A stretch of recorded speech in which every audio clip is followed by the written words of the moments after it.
Let's hear from the coach. This is Behind the Beard with Bobby Smirniotis, Forge FC head coach and sporting director. Now, the woman who takes us there, here's Mackenzie Barwell on the Forge Audio Network. Coach Nikos' son. Oh, yeah. Yeah. Oh, okay. We were having a conversation. I was going to say, did you walk by this office? Because there was quite a few Greeks in here. Yeah, true. No, he was standing out by the tunnel, and we had a conversation a couple days prior about what the best Canadian chocolate or like North American chocolate is versus Greek. And I was saying mini eggs. And he said, no, trust me, it doesn't compare to this. So he brought it in, and your kids had said they had all the different flavors. Of course. Shocker. Anyways, it was delish. There you go. I'll have to ask him. Yeah, so I was going to say. How's his English? The name. Not bad. Pretty good. Not bad. Yeah. Better than Coach Nikos? Yeah. Well, you know what? Julianne is learning Greek, actually. Yes. We've heard. Kalimera. Kalispera. Kalinichta. But the youngest kid is teaching you, There right? you go. I think I need to get on that wave. Correct. I just keep eating the chocolate and not speaking the language. Yes. Anyways, We have a show today? Yeah, so actually Okay. we do have some things to talk about. Okay. 2 matches to review, so fun, Okay. a little bit different than our usual week. And then, of course, Cavalry coming up. My first question, though, today, what was going on? That looked like a fun practice because it's match day, weight, +2. There you go. And then tomorrow's -4. Yeah, on a day like this, you look at a mix of things, and it all depends on how heavy the week before has been. So, last week with 2 matches, you pick this day, you try and put in a lot of fun activities, sometimes individual work, positional work. So today was first half of it was some fun activities. The guys were playing for ice cream. That's what I was going to say, because Coach Eddie kept saying, McFlurries, the McFlurries are on the line. Yeah, you should have picked a team. If you picked the winner. Okay, wait. How about, because it was orange or black? Black, yeah. I think black won. Orange one. Really? You would have been buying. Oh. Because if you pick a team, you're in the whole You're way. in for good. You're in. Even the injured players, the guys that were doing the recovery inside, even they get put on a team. So And they everyone's have got to get ice cream. Yeah, so That's awesome. coaches as well. Well, really? Yeah. Wait, who did you have? What team? I just kind of put in for the coaches. So I funded everything on the coaches side. So. Oh, okay. That's fair, I Yes. guess. Coach Eddie was saying that Simon wasn't very good at the small-sided There you games, go. and he was wearing an orange. Sorry, Simon, an orange penny. So I was. Yeah, I so, had it but the against orange them. team won. Congratulations to them Yes. and Simon, I guess. So everyone had some ice cream after lunch today. Well, it's funny. Oh, really? It's Yes. funny that you say everyone's held accountable. Oh, it has to because- happen right after training. So Oh. the guys go down the street, Grab. pick everything up, put it in the freezer. That's cute. After lunch, back down. Everyone's got a Sunday Congratulations. flurry. Oh, that's so fun. Yes. I love a McFlurry. Missed out. Eddie said that one time you guys played this game last season and KJ and Simon ended up spending like $200. It was just them who had to pay for the ice cream. Could be. That's their that's their decision in the locker room how they How divvy it they up. divvy it up. Yeah. Oh, okay. I think, the right thing is everyone puts in some money. The problem we have these days with these types of game is nobody has hard cash.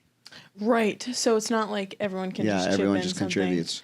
No. Like I walked into the dressing room with cash to give to the guys, to cover the staff, and they're looking at me like that's something different. What am I supposed to do with Yes. this? Do I put it in my pocket? Am I using it? How do I put it in my phone to tap? Yeah. Oh, everybody's an Apple Pay person. Okay, let's get to the actual content. let's do Hopefully it. this camera doesn't die. Battery's on us. done. Okay, we'll flash back to TFC to start things off. 2 goals back to back. The first with the creative Benny Badabanga. Disappointing, of course, conceding at the end. But in the press conference, you mentioned that you felt the team was good both on and off the ball. So what do you think the biggest contributors were to that kind of control and composure? Yeah, obviously, when you can get 2 goals in the first 15 minutes, that helps a lot. And these games, it settles you down and gives you an opportunity to also do something a little bit different. We're up 2-0. We know there's certain areas of the field where they can be dangerous and where they can't, and we allow them to have the ball in those types of situations. And when you look at it, you're happy with the win, but this could have been a game that in many points could have been 3-0. Very quick in the second half. We've come out. We've been excellent in the second half. And it's it's unfortunate we've given up a goal and kind of the way it came at the end with that foul on Malik in the box, but. This is football. Those things are going to occur in games. The positive thing is you take a positive result, and You know, the interesting thing with this game is it's a very good result, and now you got to wait about a month or so to play the next game. You know, so it's kind of takes away from all of that. Back to league play, and we had to reset very quickly in a very important match on the weekend against Pacific. August 27th, I believe that. Somewhere over there. It's so far in the until distance. then, we've got a lot of football, so it's not even in our mind. Not something we're thinking about. I guess you find the rhythm in the regular season then. Yes. So I want to talk about Malik for a second here. Of course, as you mentioned, an unfortunate potential foul in that that first goal for TFC. But he played great in what is a pretty untraditional position for him. I'm pretty sure he was there against Chivas, actually. But regarding Daniel Parra's absence, how did you notice that affected the game? And contrasting that, how do you think Malik impacted slotting into that position? Yeah, well, you mentioned a few things there. One's not a possible foul; it is a foul. Okay. So we'll clear that one up. And then you're spot on with Malik playing against Chivas in that role, and he had a very important role in that game in neutralizing their wide play in that game with a very good player, and we thought he could do the same thing in this game with Bernadeschi, who's Toronto's most important player.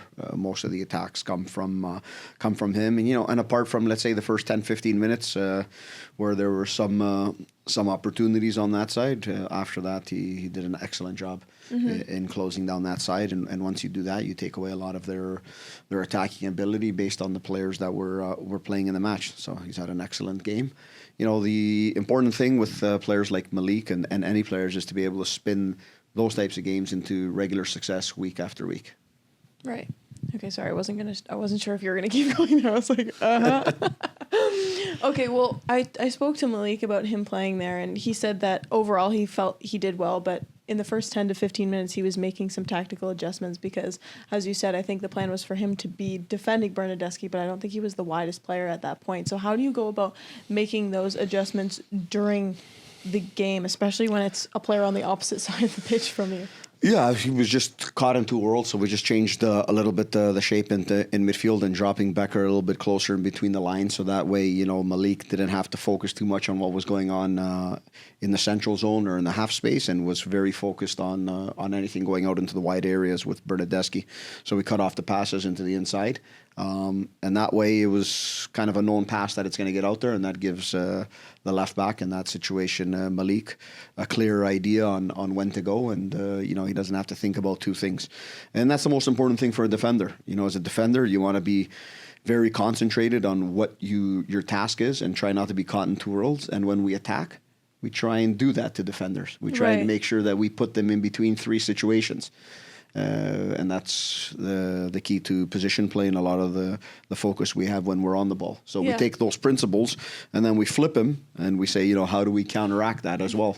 How do you feel? Yes, there you go. Well, I'm not going to lie, I've seen before some note passing from the coaching staff to Bex. At one point, he put it in his shin pad. I was so curious to know. I feel like I was watching a little, the students pass. Yeah, just something maybe we want to change in the shape, or just a message to be a little bit more clear, because it's one thing coming from us from the outside, and then it's also important that starts going around the group. Yes. So we need somebody on the field to also have a clear idea of what we're asking. Because sometimes the message takes a while to get from our side to the other side. So having somebody have a clear idea on the field, or as clear as possible, to relay that helps. I had somebody reach out to me via Instagram DM the other day, a fan who watches the show. I love that people watch Behind the Beard, and I love that people tell me they watch it on game days. Should be a segment. I know. Fan questions. Fan questions. Yeah, well, maybe we'll start that, actually. Yeah, there you go. Stevie B, shout out, was wondering where this win, especially against TFC and a former national coach, sits in your list of personal achievements.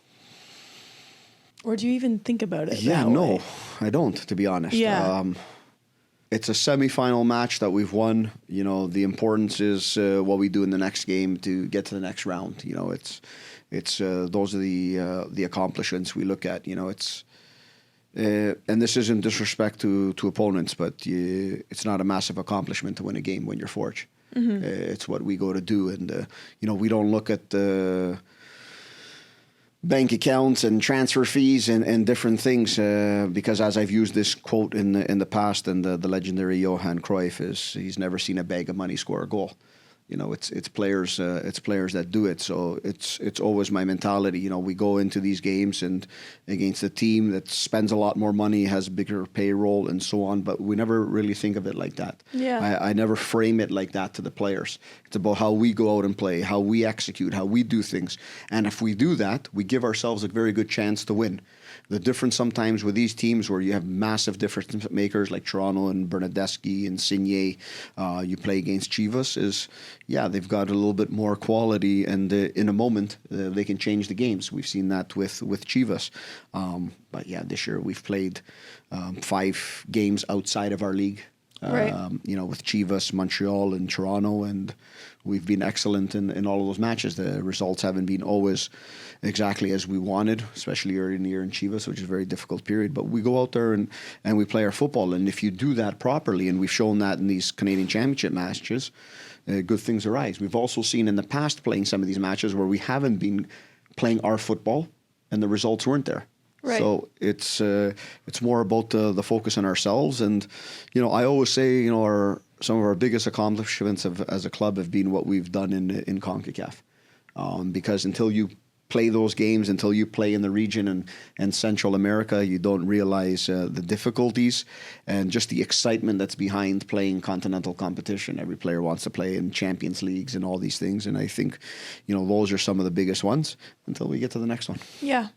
Interesting. Okay, well, the bag of money doesn't score the goal. Yeah. That's a good one. Who did you say said that? Bags of money don't score goals. Johan Cruyff. Okay. Do you know who Johan Cruyff is? Yeah, of Yes, course. you're gonna look Me that and one up. Johan are really Yes, close, yes. actually. Player, coach, who revolutionized the way the game was played as a player and as a coach later. Cool. And created the juggernaut known as Barcelona today in the style of play.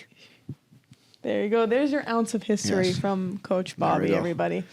Okay, well, you touched on it there. This club prides itself on winning those kinds of games to the point where you don't see a victory like that as this massive win, or you don't want to put it in a list of accomplishments almost. So in conversations I've had with some of the players too, after big wins like that, for example, CF Montreal, they were disappointed in the game that happened shortly after against Ottawa. They want to be able to have good outcomes back to back. And we saw that this past weekend against Pacific. So knowing that they were able to hold it down, come away with a result against TFC, and then do the same thing, being down in the first half against Pacific 1-0.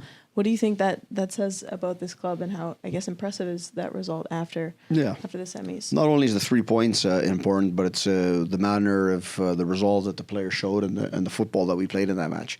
Again, you're coming off of a very good result midweek. Both teams are tired because they've played midweek against the Whitecaps as well. What you're very happy about is the performance. Because not only did we come back to score 2 goals, but we've created a lot of very good opportunities, very good chances in the game, and really, put the opponent into their half of the field, and in many ways into the final third, and did a lot of the good things we want to see week after week. So, those are 2 positive results back to back, and now we just need to make sure we carry that forward. One of my favorite things about watching on game day, I meant to talk to you about this last week, is after I sit, or after I do my first hit in the fan zone, I come right by the tunnel, and right before the game's about to start, you walk over to shake the opposing coach's hand. Can you think of what I'm thinking of right now that I find so entertaining to watch you do as you're walking to shake the other coach's hand? Dodging all the kids. Dodge the children. Yeah, it's the best. It is so entertaining. Because they're not in single file. No, so you're just... No, they're all over the place. You're tapping kids on their head. You're making sure you're not tripping them. Because the camera's on you. Yeah. You can't... Coach tripped a kid. Oh my gosh, Coach injured it's really a funny. young child. Every time Those I are the run headlines. over to make sure I don't miss that. Yeah. So I feel like that's the case most So I'm not games the only now. one that notices. No, gosh, no. Okay. I knew it. I knew you'd be thinking about that too, because it's happened so many times. And for those of you who don't know what we're talking about, sometimes we get a group of kids do the national anthem, and then it's funny because they want to get them off the field as soon as possible so the game can get So started. everyone's yelling at them. Everybody's let's like, go, "Go, let's run, go. run!" And they're Coaches some of them are trying to walk the coaches are trying to shake hands. Anyways, keep an eye out for that next game day because You'll watch Coach Bobby. Okay, let's talk about Kwasi because he's been a big topic of conversation these past couple weeks, and rightfully so. 5 goals within the past 6 games. I think 4 goals have been scored off of 1 touch and the other 2 off of 2 touches. So he's had absolutely no problem. Should bring you into the stats department. Yeah, you know how it is. I thought Get you in on the weekly meeting. Give us a little report. Numbers, There you go. Yeah. No, honestly, shout out Christian Jack. I only know that because I watched the One Soccer Report on Sunday night. So Well done. yeah. But yeah, I guess the only thing I can say to you is, like, what kind of a difference maker has he been traditionally as a left back, now playing as a striker, and as if he's been there for years? Every team needs a striker who's lethal around the goal, who can turn a few opportunities into a goal, who doesn't need a lot of situations. And then even more so on a team like ours, who creates a lot of situations, who creates a lot for a striker. You need a guy who's playing with confidence, and you need a guy who right now is doing what he's doing, because a lot of it comes down to that confidence, because the ability the strikers have, and he has the ability to finish and get the ball in the net. And now you see him, because in this game, not only has he scored 2 goals, he's had another one called offside, just marginally offside. He's had another excellent header off of Noah Jensen's outside of the foot cross. So you can just see he's oozing with confidence in and around the box. There's no hesitation. He's reacting to things well. He's not looking for the perfect finish. Right. He's stretching his body in different situations. You look at the first goal, and it's a fabulous finish. The degree of difficulty on it is massive. Some people say, he stuck his foot out there. No, but no, he's done an excellent job there, and credit to him. Week after week, he's getting better. He's getting more comfortable, and that's the scary thing too. This is a guy who's only played, I think, 10 matches in this position, and has 8 goals. Yeah. See, that's the thing. You say it's scary. It's weird now to think of him in that left back spot, because he was crossing the balls into the penalty spot, and now he's the one receiving them. Yeah. Anyways, I'm not in control of anything. I don't know why I'm saying that. Like, I have the starting 11, the key to the starting 11. Let's look ahead to Cavalry now. Yes. You've got a game this Saturday. When do you guys? Sunday. Is it another Sunday game? Sunday game. Oh, that's why tomorrow's match day -4. Red Eye on Sunday night. That's the plan, unless it Your gets canceled favorite? like last time. Did it get canceled last time? Yes, it did. You had to stay overnight? We had to stay overnight, and we left the next day, which Oh. was an afternoon flight, and we didn't end up getting back. It was Sunday, I think, till like 8 o'clock in the evening. Oh, brutal. We've talked about this before, because this is the second time you'll go to Calgary within... You haven't played them at home. We've played him we played him first game of the season at home. Yeah. But since you're... Last game, it's another one of those series. We're going to end the 2 games in one place before we've played the back-to-backs. Okay, but the last time you played in Calgary, 1-0 Yeah. for the opposing team. So what do you remember about that one, and what has to change going into this game to get the result? We don't want to remember anything about that game. No, that's what we remember. That's what I remember. That's the one game a year where you throw the film in the fireplace. You did say burn the film, Burn the film, yeah. Okay. That's the one. It's a match where we need to go out there, and you need to do the business and take the positive results that we've just had and make sure we're spinning that forward. It's one thing that we've lacked a little bit in this last month, is being able to put together a series of victories, and that's why everything's very tight in the league. Everyone's having that situation right now. So it's apart from York, who's I think got 4 in a row. So that's where we need to head. But we also know that. It doesn't matter what Cavalry looked like last week, the week before, and the week before that. They'll be a different team with a different level of energy playing against us, because it's not something they've shown in the last few games. But I guarantee that won't be the case next Sunday. Okay, I figured you say that, because they're also in an interesting spot where they haven't had favorable results, but they're also one position away from a playoff spot. So it'll be an entertaining one on Sunday, not Saturday. Yes. Everybody. Bobby, thank you so much. No problem. That's it for week 11. I know. I'm sorry. No trivia. No. What animal do you want to beat up or something? Like trying to get me in a trap that I would hurt an animal. I disappointed you this week. You're asking me what animal I would fight, and I told you canaries are nice animals. That was arguably the funniest thing I've ever talked about in my life. Okay. Do you know what episode is next week? 12. Okay. Good. See you then. This has been Behind the Beard with Mackenzie Barwell and Bobby Smirniotis. If you like what you heard, please like, follow, subscribe, comment, and share. Oh, okay. What was I going to Just say? let us know if the battery dies. Yeah. That's because when we don't can talk stop to each talking. other unless we're on camera. Yeah, we don't have a relationship off camera. No. Once it's done, it's done. One goes one way, one goes the other.